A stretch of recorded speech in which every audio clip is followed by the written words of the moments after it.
Okay, so this is my second video on how to put on decals. This is really I'm going to use a little larger decal to make it maybe a little easier to see on the video.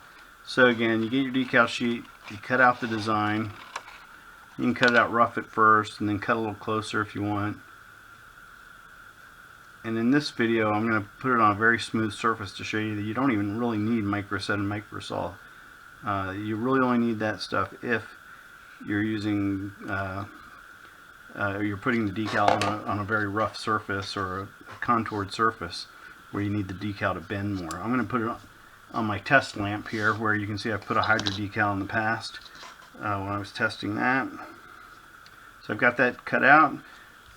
If this was contoured or textured, now I would apply some microset to it probably.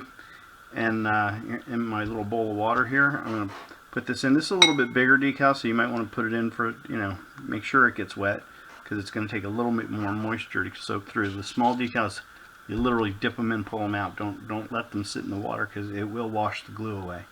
But you just pull it out. Just wait a few seconds. Let it sit. You can set it down. You don't have to hold it if you don't want. But after a few seconds, the water, the moisture is going to soak through the paper. Let the glue get the glue wet, and it will let it go from the backing.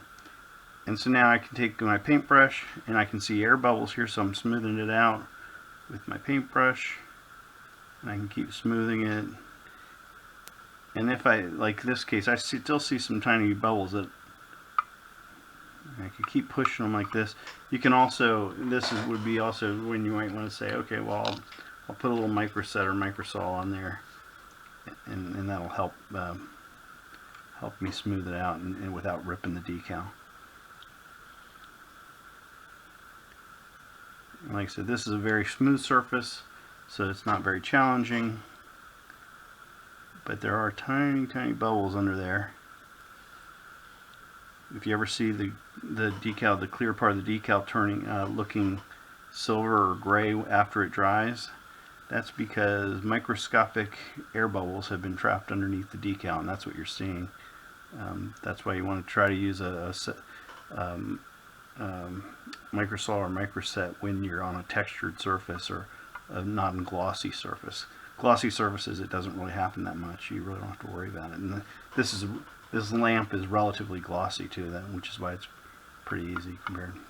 Anyway, that's about it. So it's on there. If I want to make that permanent, just spray it with a gloss coat or a dull coat, clear lacquer that's going to go on top of it and protect it once it's dry, and it would be pretty much permanent at that point. That's how you put decals on. It's really not too tough. That's about it.